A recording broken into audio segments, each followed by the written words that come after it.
নমস্কার, আমি অস্মিতা। আজকে আমি একটি কাঠের ফুলদানির ওপরে কাজ করছি। তো প্রথমে আমি ফুলদানিটাতে ভালোভাবে সাদা রঙ অ্যাপ্লাই করে নিয়েছিলাম, যাতে আমার বেস কালারটা করতে একটু সুবিধা হয় তার জন্য। এই ফুলদানিটা বেসিক্যালি প্রায় 28 বছর আগের একটি ফুলদানি।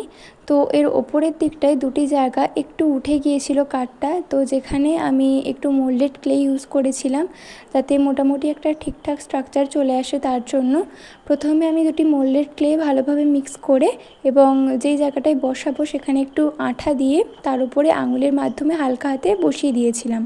এরপর একটু শুকনো হয়ে যাওয়ার পরে আমি এর উপরে একটি ছুরির মাধ্যমে হালকা হালকা করে স্ট্রাকচারটা আনার চেষ্টা করছিলাম। যেহেতু এখানে দুটো রেখা ছিল, রেখাগুলোকে একটু ভিজিবল করার চেষ্টা করছিলাম আর কি।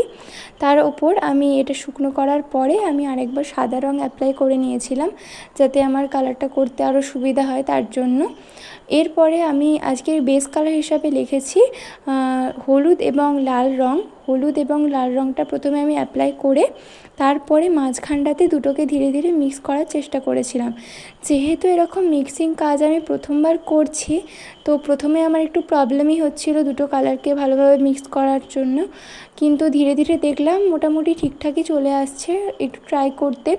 তো দেখলাম একটা হালকা অরেঞ্জিশ কালার আসছিল, যেটা খুব ভালোই লাগছিল। তো আমি ভাবছিলাম যে এর ওপর একটু কলকার ডিজাইন করব, কিন্তু আজকে আমার কাছে একদম টাইম না থাকায় তাই জন্য আজকে কলকা ডিজাইনটা আমি করতে পারলাম না। পরের দিনের ভিডিওতে আমি কলকা ডিজাইনটা শেয়ার করব। তোমরা সকলে অবশ্যই কলকাটা দেখো এবং তোমাদের কীরকম লাগলো অবশ্যই আমাকে জানিও। আজকের কাজটা এতটাই। তোমরা সকলে আমাকে এত সাপোর্ট করছো তার জন্য অসংখ্য ধন্যবাদ।